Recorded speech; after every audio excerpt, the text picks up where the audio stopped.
கிறிஸ்துவுக்குள் பிரியமானவர்களே, இந்த மனமகிழ்ச்சியான காலை வேளையிலே உங்களை வாழ்த்தி வரவேற்கிறேன். இன்றைக்கு 21வது நாளாக நாம் நற்செய்தியை பற்றி பார்க்க போகிறோம். லூக்கா எழுதின சுவிசேஷம் 2ஆம் அதிகாரம் 14ஆம் வசனம். உன்னதத்தில் இருக்கிற தேவனுக்கு மகிமையும் பூமியிலே சமாதானமும் மனுஷன் மேல் பிரியமும் உண்டாவதாக என்று சொல்லி தேவனை துதித்தார்கள்.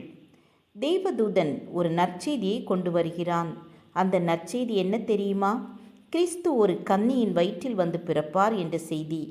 இந்த செய்தி நம் எல்லாருக்கும் தெரிந்த ஒன்றுதான்.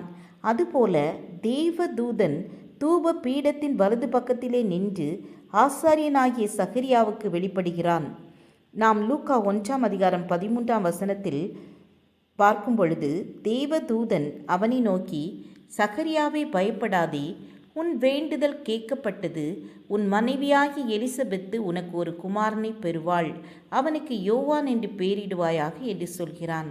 அதுபோல லூக்கா 2ஆம் அதிகாரம் 10ஆம் வசனத்தில் பார்க்கிறோம். தேவதூதன் அவர்களை நோக்கி, அவர்கள் என்றால் யார்?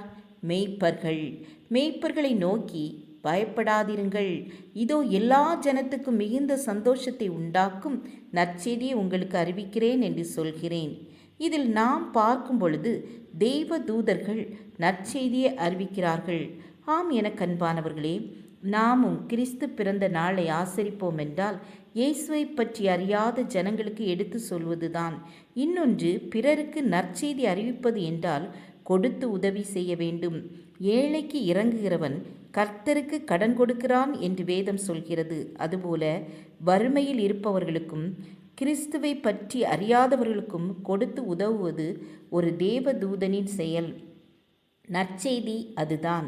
ஒரு தேவதூதன் பிறரை மகிழ்ச்சியாக்கினது போல நாமும் பிறர் மகிழும்படி உதவி செய்வோம். ஜெபிப்போம்.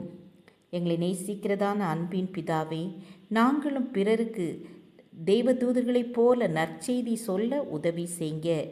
ஏழை எளியவர்களுக்கு இந்த கிறிஸ்மஸ் கால தினங்களில் நாங்கள் உதவி செய்து அவர்களை மகிழ்ந்திருக்க செய்ய எங்களுக்கு கிருபை தாருங்க. எங்களை தாழ்த்தி உடைய கரத்தில் ஒப்பு கொடுக்கிறோம். இயேசுவின் நாமத்தில் பிதாவே, ஆமேன் ஆமேன். God bless you.